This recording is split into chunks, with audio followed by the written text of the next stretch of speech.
নমস্কাৰ ছাৰ বাইদেউসকল। চৰকাৰী কৰ্মচাৰীসকলৰ অষ্টম দৰমহা আয়োগ কাৰ্যকৰীকৰণ, 18 মাহৰ ডিএ বকেয়া মুকলি। 15 দিনৰ ভিতৰত ৰাজ্যৰ প্ৰতিখন প্ৰাথমিক বিদ্যালয়ত প্ৰধান শিক্ষকৰ পদ সৃষ্টি, কৰ্মচাৰীৰ চাকৰি নিয়মীয়াকৰণৰ ওপৰত 4টা সুখবৰ এই ভিডিঅ'টোৰ জৰিয়তে লৈ আহিছোঁ। যিকেইটা খবৰ ৰাজ্যৰ প্ৰতিজন চৰকাৰী কৰ্মচাৰীয়ে জনাটো অত্যন্ত প্ৰয়োজন হয়। ছাৰ বাইদেউসকল, আজিৰ আমাৰ প্ৰথমটো সুখবৰ চাব। আপোনালোকে জানেই যে কেন্দ্ৰীয় চৰকাৰে অষ্টম দৰমহা আয়োগ গঠন সন্দৰ্ভত জেচিএমৰ পৰা পৰামৰ্শ বিচাৰিছে আৰু জেচিএম অৰ্থাৎ ষ্টাফছেডে সেই পৰামৰ্শ সম্বলিত এখন স্মাৰকপত্ৰ কেন্দ্ৰীয় চৰকাৰক দিছে। এয়া চাওক, ষ্টাফছেডে কেন্দ্ৰীয় চৰকাৰক অনুৰোধ জনাইছে যে 8 পে কমিশ্যনৰ খচৰা প্ৰস্তুত কৰাৰ আগতে কেন্দ্ৰীয় চৰকাৰে জেচিএমৰ লগত পুনৰ বিস্তৃতভাৱে এখন আলোচনাত বহিব লাগে। আৰু পৰামৰ্শসমূহ চাব। 1 নম্বৰত আছে বিভিন্ন শ্ৰেণীৰ কৰ্মচাৰীসকলৰ দৰমহা, ভাত্তা আৰু অন্যান্য সুবিধা, অৱসৰৰ সুবিধা যেনে পেঞ্চন, গ্ৰেচুইটি আৰু অন্যান্য টাৰ্মিনেল সুবিধা আদিৰ গঠন অৰ্থাৎ গাঁথনি পৰীক্ষা কৰিব লাগে। 2 নম্বৰত কৈছে চৰকাৰী কৰ্মচাৰীসকলৰ বাবে 1/1/2026 তাৰিখৰ বিস্তৃত সংশোধনী দৰমহাৰ পেকেজ প্ৰস্তুত কৰিব লাগে। 3 নম্বৰত কৈছে পঞ্চদশ ভাৰতীয় শ্ৰমিক সন্মিলনৰ পৰামৰ্শসমূহ মানি লৈ চৰকাৰী কৰ্মচাৰীসকলক বিভিন্ন সুবিধাসমূহ 8 পে কমিশ্যনত দিব লাগে। 2 নম্বৰত কৈছে MSCPSৰ বিসংগতিসমূহ বিবেচনা কৰা আৰু প্ৰচাৰ স্তৰত অতি নিৰ্ধাৰিত স্তৰ ভিত্তিক গঠন আৰু MSCPSৰ সৈতে সেৱাত ন্যূনতম 5টা পদোন্নতিৰ পৰামৰ্শ দিছে আমাৰ জেচিএমে 8 পে কমিশ্যনত। হয় ছাৰ বাইদেউসকল, এনেধৰণৰ বহুকেইটা পৰামৰ্শ জেচিএমে কেন্দ্ৰীয় চৰকাৰক অষ্টম দৰমহা আয়োগ গঠন কৰাৰ বাবে আজিৰ এই স্মাৰকপত্ৰখন দিছে। ছাৰ বাইদেউসকল, আজিৰ আমাৰ দ্বিতীয়টো গুৰুত্বপূৰ্ণ খবৰ হৈছে চৰকাৰী কৰ্মচাৰী আৰু পেঞ্চনাৰসকলৰ 18 মাহৰ ডিএ বকেয়া মুকলিৰ ওপৰত। হয়, যোৱাকালি লোকসভাত আনন্দ বাদুৰিয়া ডাঙৰীয়াই কেন্দ্ৰীয় চৰকাৰৰ বিত্তমন্ত্ৰীক কৰ্মচাৰীসকলৰ 18 মাহৰ ডিএ বকেয়া মোকলাই দিয়া সন্দৰ্ভত বহুকেইটা প্ৰশ্ন কৰিছিল, অৰ্থাৎ এইকেইটা প্ৰশ্ন কৰিছিল।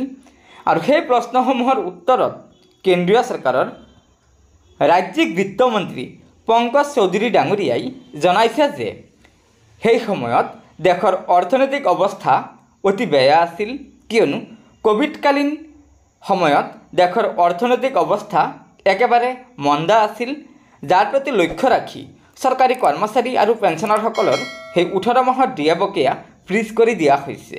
অৰ্থাৎ কৰ্মচাৰী আৰু পেঞ্চনাৰসকলে সেই 18 মাহৰ ডিএ বকেয়া নাপায়। গতিকে ছাৰ বাইদেউসকল, এয়া আছিল 18 মাহৰ ডিএ বকেয়াৰ ওপৰত আজিৰ গুৰুত্বপূৰ্ণ খবৰ।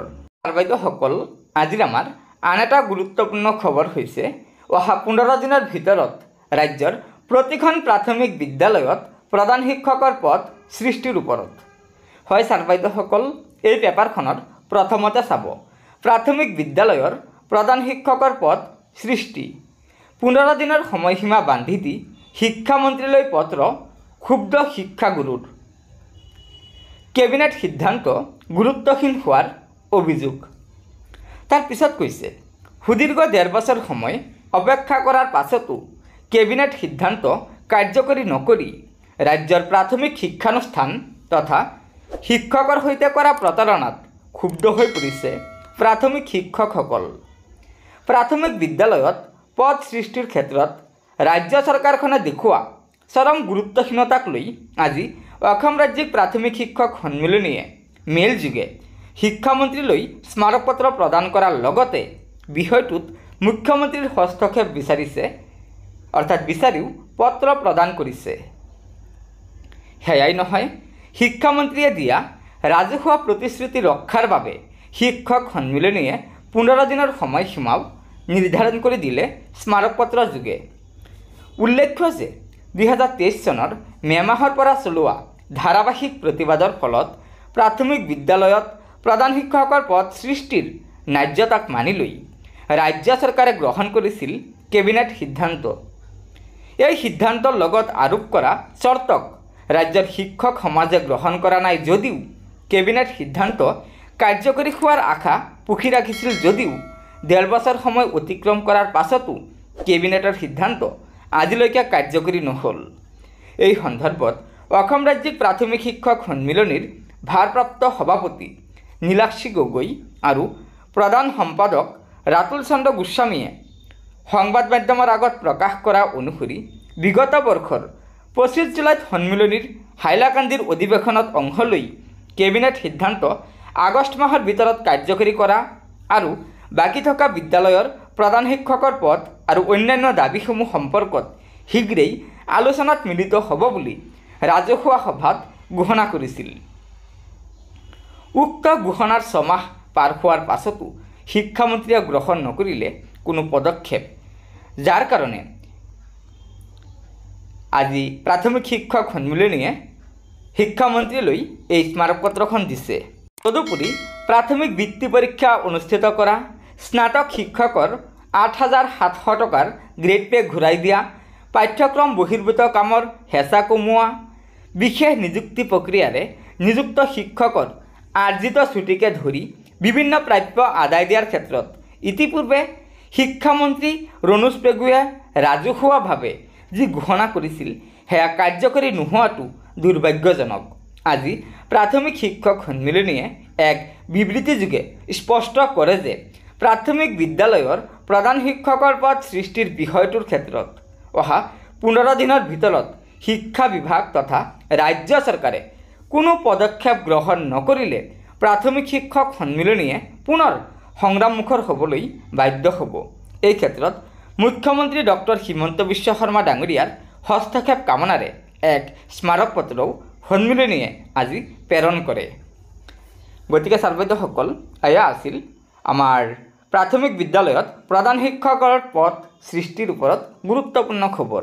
ছাৰ-বাইদেউসকল, আজিৰ আমাৰ আন এটা গুৰুত্বপূৰ্ণ খবৰ হৈছে ৰাজ্যৰ ঠিকাভিত্তিক কৰ্মচাৰীসকলৰ চাকৰি নিয়মীয়াকৰণ সন্দৰ্ভত। হয় ছাৰ-বাইদেউসকল, এই পেপাৰখনৰ প্ৰথমতে চাব 71 পৌৰ নিকায়ক লৈ ৰাজ্যিক কেবিনেটৰ গুৰুত্বপূৰ্ণ সিদ্ধান্ত, 1046 কৰ্মচাৰীৰ চাকৰি প্ৰাদেশিকৰণ। তাৰপিছত চাব আজি জনতা ভৱনস্থিত লোকসেৱা ভৱনত মুখ্যমন্ত্ৰী ডক্টৰ হিমন্ত বিশ্ব শৰ্মাৰ অধ্যক্ষতাত অনুষ্ঠিত অসম চৰকাৰৰ কেবিনেট বৈঠকে 2013 চনৰ 4 ছেপ্টেম্বৰৰ পূৰ্বে কামত যোগদান কৰা 71খন পৌৰ নিকায়ৰ 1046 গৰাকী কৰ্মচাৰীৰ চাকৰি প্ৰাদেশিকৰণৰ সিদ্ধান্ত গ্ৰহণ কৰে। কেবিনেটৰ অন্তত ৰাজ্য চৰকাৰৰ মুখপাত্ৰ জয়ন্ত মল্ল বৰুৱাই এই সিদ্ধান্তৰ বিষয়ে সদৰি কৰি কয় যে ইয়াৰ বাবে আজিৰ কেবিনেটে আসাম মিউনিচিপাল এমপ্লয়িজ প্ৰভিন্সিয়েলাইজ বিল 2025ত অনুমোদন জনায়। ইয়াৰ লগে লগে ৰাজ্যখনৰ বিভিন্ন পৌৰ নিকায়ত 2013 চনৰ 4 ছেপ্টেম্বৰৰ পূৰ্বে কামত নিয়োজিত অথচ নিয়মীয়া দৰমহাকে ধৰি বিভিন্ন সমস্যাত ভুগি অহা 71খন পৌৰ নিকায়ৰ 1046 গৰাকী কৰ্মচাৰীৰ চাকৰি নিয়মীয়া হ'ব আৰু তেওঁলোকৰ চাকৰি বদলিযোগ্য হৈ পৰিব। কেবিনেটৰ আজিৰ এই সিদ্ধান্তই পৌৰ প্ৰশাসনৰ সংস্কাৰৰ ক্ষেত্ৰত বিশেষ গুৰুত্বপূৰ্ণ ভূমিকা গ্ৰহণ কৰিব। গতিকে ছাৰ-বাইদেউসকল, এয়া নিশ্চয় অসম চৰকাৰৰ এটা বৃহৎ সিদ্ধান্ত, যাৰ দ্বাৰা ৰাজ্যৰ 1046জন পৌৰ নিকায়ৰ কৰ্মচাৰীৰ চাকৰি প্ৰাদেশিকৰণ হ'ল। গতিকে ছাৰ-বাইদেউসকল, এইকেইটাই আছিল ৰাজ্যিক কৰ্মচাৰীসকলৰ বাবে থকা আজিৰ গুৰুত্বপূৰ্ণ খবৰ। আশা কৰিছোঁ লগৰ বন্ধুবৰ্গক এই ভিডিঅ'টো শ্বেয়াৰ কৰি আজিৰ এই গুৰুত্বপূৰ্ণ খবৰকেইটা জনাই দিব আৰু নতুনকৈ অহা ছাৰ-বাইদেউসকলে অনুগ্ৰহ কৰি আমাৰ এই চেনেলটো ছাবস্ক্ৰাইব কৰি ল'ব। ধন্যবাদ। জয় আই অসম।